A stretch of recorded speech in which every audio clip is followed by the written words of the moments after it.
رسول اللہ صلی اللہ علیہ وآلہ وسلم کی ذات بابرکت کے لیے ہے کہ جنہیں رب العالمین نے خاتم النبیین بنا کر کائنات میں مبعوث فرمایا۔ سامعین عزیز قدر، قرآن مجید سے ایک مقام سے میں نے ایک قرآن مجید کی آیت تلاوت کی ہے۔ سفر المظفر کا باغ معطل میں اسی کی نسبت سے کچھ باتیں عام حضرات کے گزار کرنا چاہتا ہوں۔ رب العالمین سے دعا ہے کہ اللہ تعالی حقیقت کو بیان کرنے کی توفیق عطا فرمائے اور پھر اس پر عمل کر ہونے کی بھی توفیق عطا فرمائے۔ کہ سامعین عزیز قدر، سفر المظفر تباہم پرستی آج معاشرے میں بلند درجے کی ہے۔ صرف آج سے نہیں بلکہ یہ تب سے ہے جب رسول اللہ صلی اللہ علیہ وسلم کی بعثت ہوئی۔ تب کفاران مکہ، ان کے ذہن بھی، ان کی سوچ اور فکر بھی گمراہ تھی، اور وہ سوچ اور فکر اس درجے کی گمراہی رکھتی تھی کہ وہ اشیاء کو، اسباب کو، مہینوں کو، دنوں کو، چیزوں کو اپنے لیے خالق سمجھتے تھے، کہ وہ ان چیزوں کو اپنے لیے مسبب الاسباب سمجھتے تھے۔ علیہ باللہ، وہ دنوں کو، تاریخوں کو، مہینوں کو، روزمرہ ہونے والی چیزوں کو، تغیرات کو، وہ تمام چیزوں کے بارے میں علیحدہ علیحدہ عقائد و نظریات رکھا کرتے تھے۔ شریعت اسلامیہ میں جناب محمد رسول اللہ صلی اللہ علیہ وسلم کی بعثت کے بعد آپ علیہ السلام نے توہم پرستی کے بتوں کو پاش پاش کر دیا۔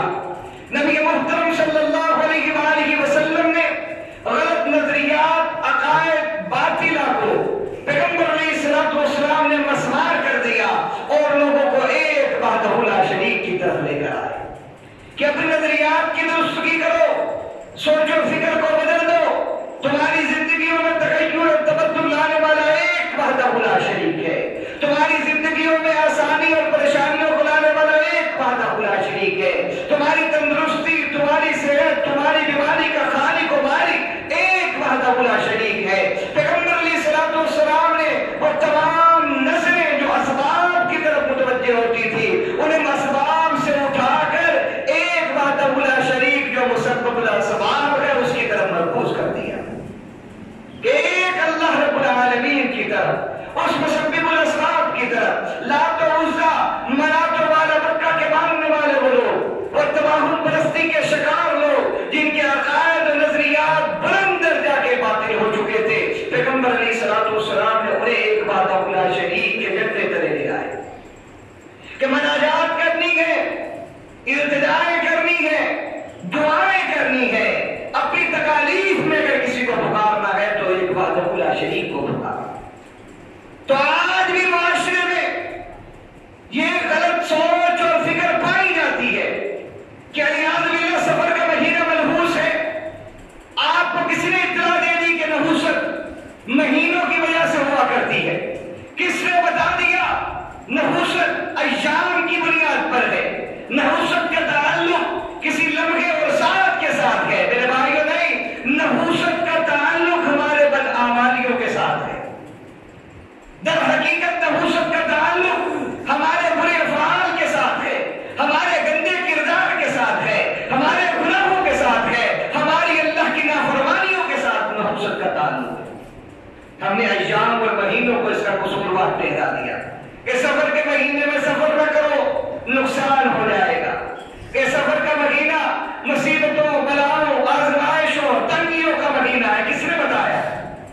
اور اللہ کا قرآن کہتا ہے تلک الایام نداولها بین الناس، کہ دین تو صرف بدلا کرتے ہیں تمہاری زندگیوں میں، تمہاری زندگی میں کوئی اختیار نہیں رکھتے دن، کہ تمہاری زندگیوں میں کوئی تغیر اور تبدل کے مالک دن ہو جائے، ایسا کوئی چیز اسلام سے اور قرآن سے، پیغمبر کے فرمان سے ثابت نہیں ہے۔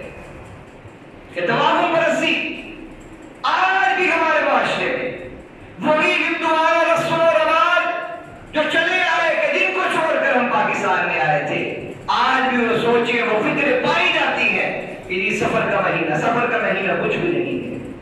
میں نے بتایا کہ نحوست دنوں کی بنیاد پر نہیں، ہماری بدعمالیوں کی بنیاد پر ہوا کرتی ہے۔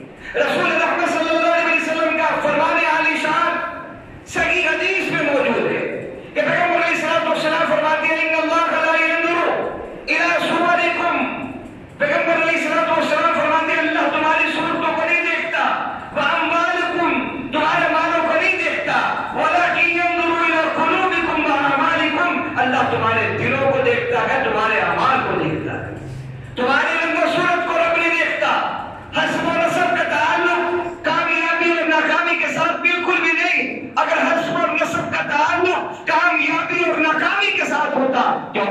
جنت جہنم میں کیوں جاتا؟ پیغمبر علیہ السلام کے چچے جہنم میں کیوں جاتے اگر حسب اور نسب کا تعلق کامیابی کے ساتھ ہوتا؟ تو فرمایا لا ينظر الى صورتكم واعمالكم، اللہ نہ تمہاری صورتوں کو دیکھتا ہے نہ تمہارے مالوں کو دیکھتا ہے، ولكن ينظر الى قلوبكم واعمالكم، اللہ تمہارے دلوں کو دیکھتا ہے تمہارے اعمال کو دیکھتا ہے۔ اور آگے بڑھ کر رسول اللہ صلی اللہ علیہ وسلم نے فرمایا پھر تمہارے اعمال یہ بنیاد قائم کرتے ہیں کہ تم کیسے اعمال کرتے ہو۔ اگر تمہارے اعمال درست ہیں، اگر تم اللہ کی فرما برداری کو بجا لا رہے ہو، تو پھر تمہارے اعمال کی بدولت یہ اعمال عرشوں پر پہنچتے ہیں، عرشوں سے پھر وہی فیصلے تم پر مسلط کر دیے جاتے ہیں۔ آج لوگ زمانے کو بڑا کہتے ہیں کہ جی زمانہ برا آ گیا، اب تو یہ زمانہ آ گیا، پہلا زمانہ ایسے تھا۔ زمانے کو برا نہ کہو، زمانے کو گالی نہ دو، زمانے کو برا نہ کہو۔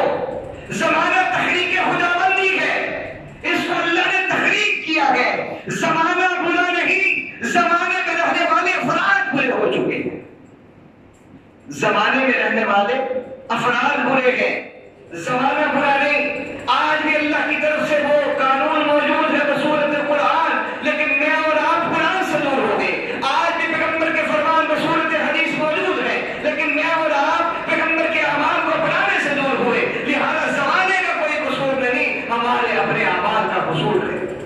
ہمارے اعمال برے ہو چکے، آج فیصلے عرشوں سے وہی اتر رہے ہیں جو اعمال ہم عرشوں کی طرف بھیج رہے ہیں۔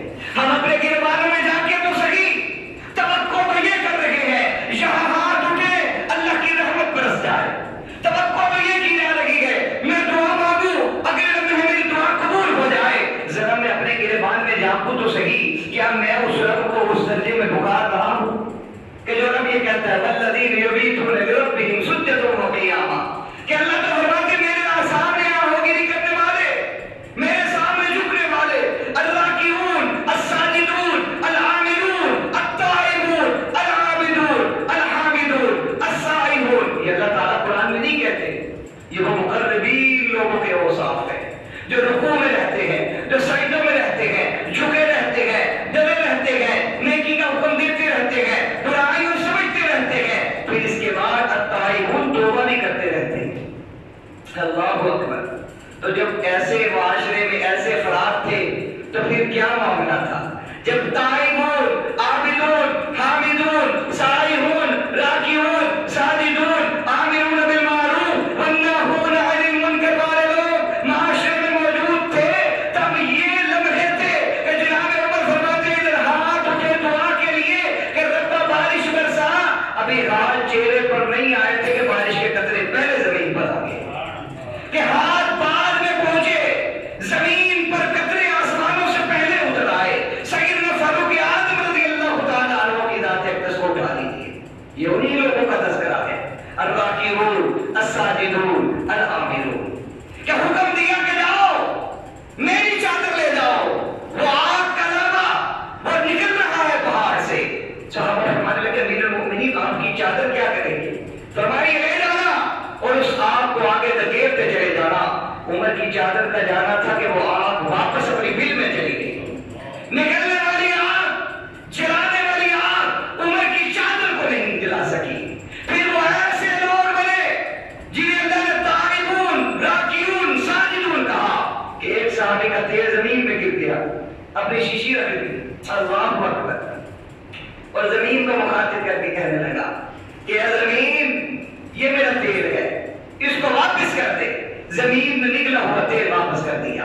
بڑا پوچھئے تو صحیح صادق نے بھی وقاص رضی اللہ تعالیٰ کہ گھوڑے جب ڈالے گئے، جب دریا کے حوالے کر دیے، جب گھوڑے دریا کے حوالے کیے، تو جب صحابی کا پیالہ دریا بند ہو گیا تو صحابی نے دریا کی بفرتی ہوئی موجوں کو پکارتے ہوئے کہا تھا کہ اے دریا کی موج یہ پیالہ ہے جس سے میں پانی پیا کرتا ہوں، سالن اس میں رکھ کے استعمال کیا کرتا ہوں، میں تجھ سے یہ درخواست کرتا ہوں میرے پیالے کو واپس کر دے۔ اتنے میں دریا کی ایک موج نے پیالے کو اچھالا اور وہ پیالہ صحابی کی گود میں آ پڑا۔ یہ سارے معاملات تو تھے، لیکن وہ تائبون تھے، وہ راکعون تھے، وہ ساجدون تھے، وہ آمرون بالمعروف تھے، وہ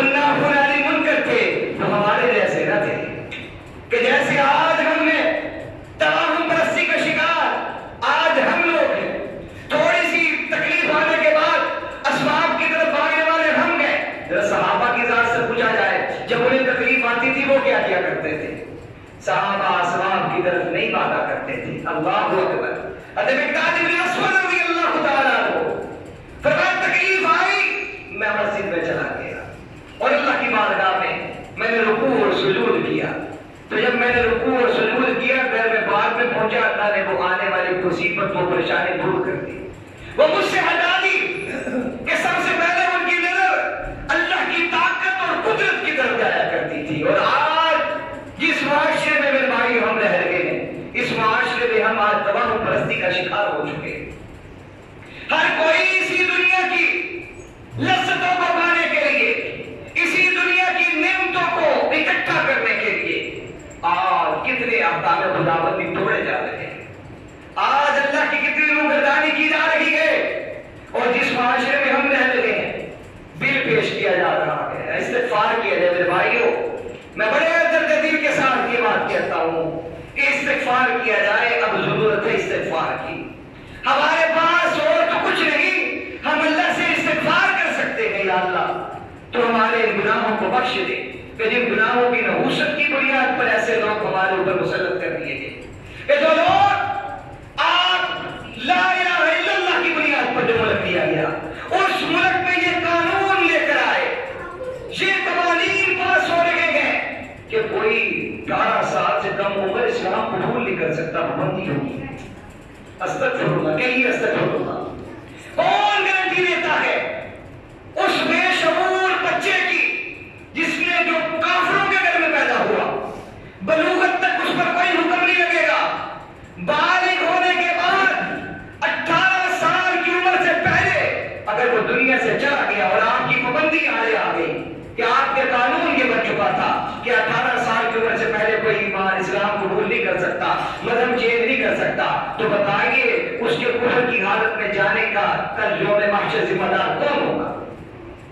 کون ذمہ دار ہوگا کہ کہاں سے یہ قانون آج غیر کے اعلی کار ہمارے حکمران جو آج غیر کے طرز حکمرانی کو ہم پر مسلط کر رہے ہیں, اس آئین کو, اس قانون کو اسلام قطعاً قبول نہیں کرتا.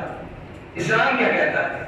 کل مولود یولد علی فطرتی, کہ تم میں سے ہر ایک فطرت اسلام پر پیدا کیا گیا ہے. فإنه كان أبواه يهوديا ونصرانيا ولكن كان مسلما, تم میں سے ہر ایک فطرت اسلام پر پیدا کیا گیا ہے. بچہ یہودی کے گھر میں پیدا ہو, نصرانی کے گھر میں پیدا ہو, ہندو کے گھر میں پیدا ہو, جب تک وہ بالغ نہ ہوا بلوغت سے پہلے اگر دنیا سے چلا جائے تو وہ جنت میں جائے گا. اس پر احکام کی فرضیت بلوغت کے بعد ہوگی, مگر اس کی ابتدائی تخلیق رب العالمین نے فطرت اسلام پر کی ہے. فرمایا فإنه كان آباؤه يهوديا ونصرانيا ولكن كان مسلما. پھر ان کے آباء و اجداد پر ہے, اس کو یہودی بنا دے, اس کو نصرانی بنائے, اس کو مسلمان کر دے, یہ اس کے آباء و اجداد پر ہے. لیکن بلوغت کے بعد پھر اسلام کہتا ہے اس کو شعور ملا ہے. اب یہ شعور سے, فہم و فراست سے, تدبر سے, تفکر سے غور و فکر کرے اور اسلام کی حقانیت کو سمجھے اور اسلام کا دامن تھام لے.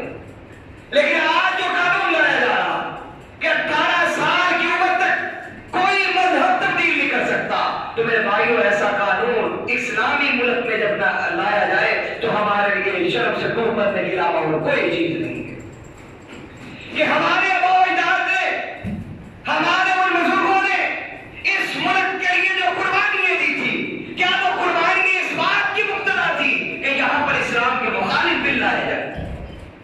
تو اس پر میرے بھائی استغفار کی ضرورت ہے, استغفار کی ضرورت ہے. اور یہ دعائیں کی جائیں کہ الہ العالمین ہم بڑے گندے ہیں, ہمارے اعمال بڑے گندے ہیں, ہمارے اعمال ہی ہم پر حکمران ہے, کہ الہ العالمین ہمیں نیک صالح حکمران عطا فرما. کہ جو کبھی ختم نبوت کی آڑ کو, ختم نبوت کے قوانین کو چھیڑا جاتا ہے, آج کیا ہو رہا ہے اس ملک میں ہمارے. تو میرے بھائیوں رسول رحمت صلی اللہ علیہ وسلم کا فرمان ہے مشکات المصابیح میں, پیغمبر نے فرمایا اذا ذهب البدعۃ وبالفتن, کہ جب آخری زمانے میں فتنے اور بدعتیں عام ہو جائیں گی. صحیح حدیث مبارکہ امام ترمذی نے بھی اس پر کلام نہیں کیا کہ رسول اللہ صلی اللہ علیہ وسلم فرمایا اذا ذهب البدعۃ وبالفتن, کہ جب آخری زمانے میں فتنے اور بدعتیں عام ہوں گی, ظاہر ہو جائے گی, وصحبت اصحابی, تیسری چیز پیغمبر علیہ الصلوۃ والسلام نے فرمایا, تب فرمایا میرا خیال ہے نمبر 2 جب بدعتیں عام ہو جائیں، نمبر 3 وصحبت صحابی، اور میرے صحابہ کو تان و تشنیع گالی گلوچ کی جائے۔ 3 چیزیں فرمانے کے بعد اللہ کے رسول صلی اللہ علیہ وسلم نے کیا فرمایا؟ آپ نے فرمایا علم یفعل ذلک، آپ علیہ السلام نے فرمایا فلیدخل العالم بعلمی، اس وقت کے عالم پر واجب ہے اپنے علم کو ظاہر کرے۔ کیا مطلب؟ ملا علی قاری رحمۃ اللہ علیہ وسلم نے مرقات میں اس حدیث کی تفصیل کو بیان کیا، جو مشکات المصابیح میں پیغمبر کا فرمان فرمایا جب اللہ کے رسول نے فرمایا 3 چیزیں عام ہوں گی، فتنے ایسے آئیں گے کہ ذہنوں میں شعور میں بھی نہیں ہوگا، پہلوں میں بھی نہ سنا ہوگا، ایسی چیزیں ظاہر کر دی جائیں گی، اور بدعتیں ایسی داخل کر دی جائیں گی کہ جن بدعتوں کا تصور بھی ذہنوں میں نہ ہوگا، اور تیسری چیز فرمایا میرے صحابہ کو گالی دی جائے گی۔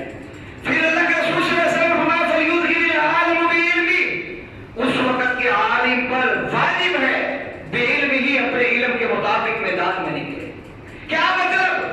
حضرت مولا علی قاری رحمۃ اللہ علیہ مرقات میں اس کی شرح کو لکھتے ہیں کہ اس وقت کے عالم پر لازم ہے منبر و محراب میں صرف فضائل نہ سنائے، بلکہ اس کے ارتکاب میں، اس کے سد باب میں اس کی عقائد کو واضح کرتے ہوئے اس کے مقابلے میں گفتگو کرے، اور لوگوں کے عقیدے کی درستگی کرے، ان کے عقیدے کے بارے میں ان کو صحیح رہنمائی کرے۔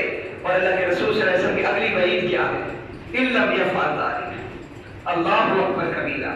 پیغمبر علیہ الصلوۃ والسلام نے فرمایا کہ جو عالم ایسا نہ کرے، اِلَّمْ يَفْعَلْ ذَلِكَ، جو ایسا نہیں کرے گا، علیہ لعنت اللہ، اس پر اللہ کی لعنت، والملائکہ، فرشتوں کی لعنت، والناس اجمعین، اللہ کے رسول فرماتے ساری انسانیت کی لعنت۔ تو آج ممبر و محراب کا وارث اگر اللہ نے ہمیں بنایا ہے تو ممبر و محراب اس بات کا تقاضا کرتے ہیں کہ یہاں سے ہم حقائق کو آپ تک پہنچائیں، ہم آپ کو حقائق بتائیں۔ آج آنے والا یہ قانون جس کو آپ کی اسمبلی میں پیش کیا گیا ہے، اس کا تصور اسلام میں نہیں ہے، اس قانون کو اسلام ماننے کے لیے تیار نہیں ہے۔ بتائیے تو صحیح، جو کافر کا بچہ 11 سال کی عمر میں بالغ ہو گیا، بلوغت کے بعد 7 سال تک آپ قانون لا رہے ہیں کہ یہ اسلام قبول نہیں کر سکتا، یہ مذہب چینج نہیں کر سکتا، تو بتائیے 7 سال زندہ رہنے کی گارنٹی کون دیتا ہے کہ وہ بچہ 7 سال زندہ رہے گا؟ کون اس کی گارنٹی دیتا ہے کہ وہ 7 سال زندہ رہے گا؟ اگر ان 7 سالوں میں وہ بچہ دنیا سے چلا جاتا ہے تو کل یوم محشر و بارگاہ خدا بندی میں حکمرانوں کا گریبان پکڑے گا کہ انہوں نے اس پابندی کو، یہ پابندی لگائی تھی کہ کوئی جبرن اسلام، کوئی اپنے عقیدے کو مذہب کو تبدیل نہیں کر سکتا۔ اسلام تو کہتا ہے کہ داخل کیا جائے، اسلام میں داخل کیا جائے۔ اب یوم محشر تک پیغمبر کی امت رہے گی، پیغمبر کا دین چلے گا۔ اب ہر مذہب باطل ہو چکا ہے پیغمبر علیہ السلام کے آنے کے بعد۔ اب کوئی یہ کہے کہ میں اس زمانے میں جناب عیسیٰ کو مانوں اور کامیاب ہو جاؤں، ایسا نہیں ہو سکتا۔ کوئی یہ کہے میں حضرت موسیٰ کی پیروی کرتا ہوں، پیغمبر کی نہیں کرتا، وہ کامیاب ہوگا، وہ کامیاب نہیں ہو سکتا۔ تو میرے بھائیو، آپ قیامت کی صبح تک پیغمبر کی شریعت چلے گی، پیغمبر کا دین چلے گا۔ جو پیغمبر کی شریعت پر، پیغمبر کے دین پر آئے گا، کامیابی اس کو ملے گی۔ کامیاب وہ ہوگا جو پیغمبر خدا صلی اللہ علیہ وسلم کے دین پر آئے گا۔ تو میرے بھائیو، اس آج کے زمانے میں توہم پرستی عروج پر ہے کہ اذہان منتشر ہو چکے ہیں، ہماری سوچ اور فکر اسباب پر جڑ چکی ہے، ہم اسباب کو اپنے لیے یاد باللہ خالق سمجھ رہے ہیں۔ آج سوچ اور فکر اس درجے کی ہو چکی ہے کہ اسباب کو ایمان والا اپنے لیے خالق کا درجہ دے رہا ہے۔ آپ لوگوں سے مل کر دیکھیں تو صحیح، ان کی سوچ اور فکر کو جانچے تو صحیح کہ ان کی سوچ اور فکر کس درجے کی ہے۔ بڑے معاشرے میں آپ کو ایسے لوگ ملیں گے کہ جو کہیں گے کہ اسباب سے پڑھ رہے ہیں، وہ تحریوں والی سوچ، وہ کیمونسٹ والی سوچ آج معاشرے میں عام ہو چکی ہے۔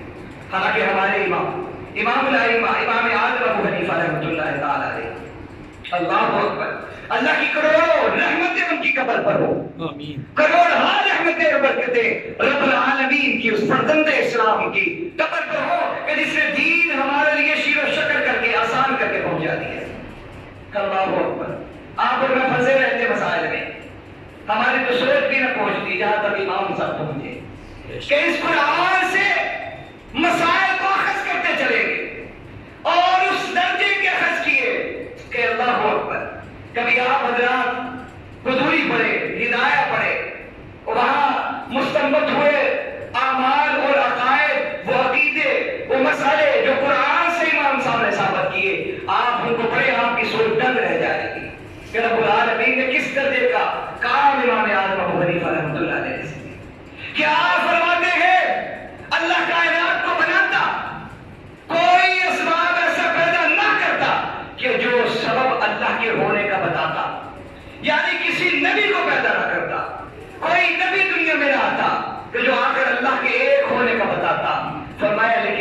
انسانوں کو پیدا کرتا، لیکن انسانوں پر پھر بھی واجب تھا کہ وہ ایک وحدہ لا شریک کے خالق اور مالک ہونے کا اقرار کرتے۔ امام صاحب سے پوچھا گیا وہ کس طرح؟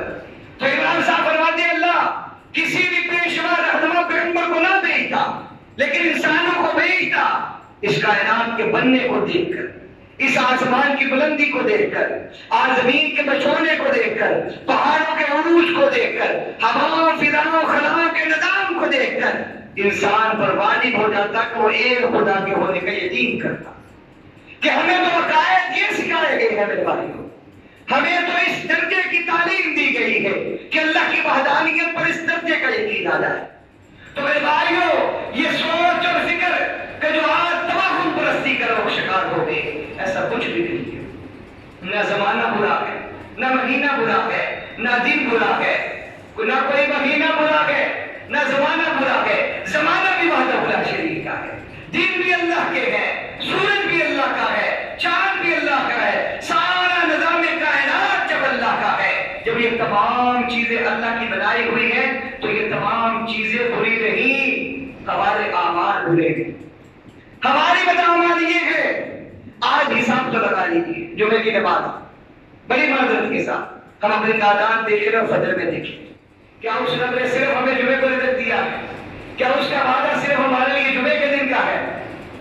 سب سے پہلے ایمان کے بعد محتم بالشان جو چیز ہے وہ نماز ہے۔ سب سے بڑی چیز ایمان لانے کے بعد سب سے جو اللہ کے محتم بالشان چیز ہے وہ نماز ہے، اور جس کی نماز درست نکلے گی اسی کے لیے پوچھرات کا رستہ درست ہو جائے گا۔ تو ذرا ہم اپنے گربانوں میں جا کے کہ ہمارے جمعوں میں تعداد کیا ہے اور فجر میں کیا ہے، باقی نمازوں میں کیا ہے، تو میرے بھائیوں اپنی اصلاح کی ضرورت ہے۔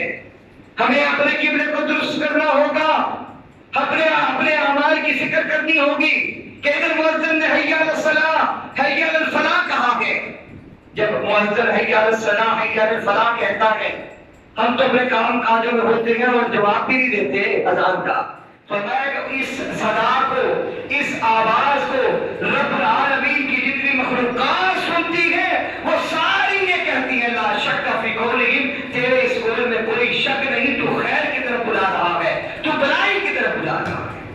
جو مخلوقات ہماری نظروں سے اوجھل ہے، جنہیں ہم نہیں دیکھ رہے، جہاں مؤذن نے کہا حی علی الفلاح، آؤ کامیابی کی طرف، وہ تمام مخلوقات بے زبان یہ بات کہتی ہے کہ اے پکارنے والے تو صحیح کہہ رہا ہے، تو ہی کامیابی کی طرف بلا رہا ہے۔ تو بتائیے ہم کتنا کو پھر اس آواز پر لبیک کہہ کر مسجد میں آتے ہیں۔ میرے بھائیوں پریشانیاں ختم تب ہوں گی جب پریشانیوں کو ختم کرنے والے کے ساتھ ہم لو لگائیں گے۔ اس رب سے لو کیسے لگے گی جب اس کے سامنے جھکا جائے گا۔ وہ بار دفعہ ہمیں سزا دے کے بلاتا ہے کہ آؤ غموں میں ڈوبے ہوئے انسانوں آؤ، پریشانیوں میں گرفتار ہوئے لوگوں آؤ، مصائب و آلام میں گرفتار لوگوں آؤ، مجھ سے مانگو، میرے سامنے جھک جاؤ، میں تمہاری تمام پریشانیوں کو دور کر دوں گا۔ یہ ادب اور ارادہ کیجیے۔ آج باپ جب مسجد میں آتا ہے تو والد کی ذمہ داری ہے بچوں کی گرفت کرے، دیکھیں تو صحیح میرے کتنے بچے ہیں اور کتنوں نے نماز پڑھنے کے لیے وہ مسجد میں آئے ہیں کہ نہیں۔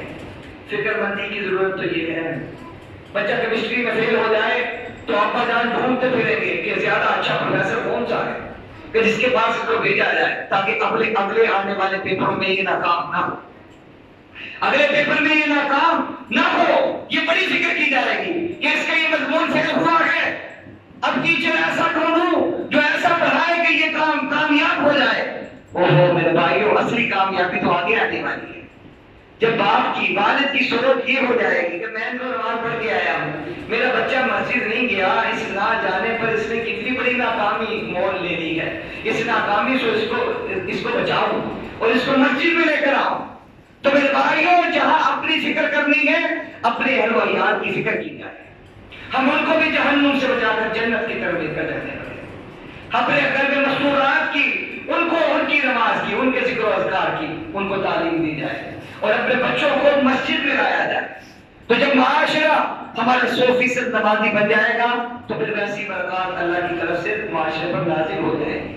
اللہ تعالیٰ سے دعا ہے رب العالمین ہمیں دین کو سمجھ کر اس پر عمل کرنے کی توفیق عطا فرمائے۔ وآخر دعوانا الحمدللہ رب العالمین۔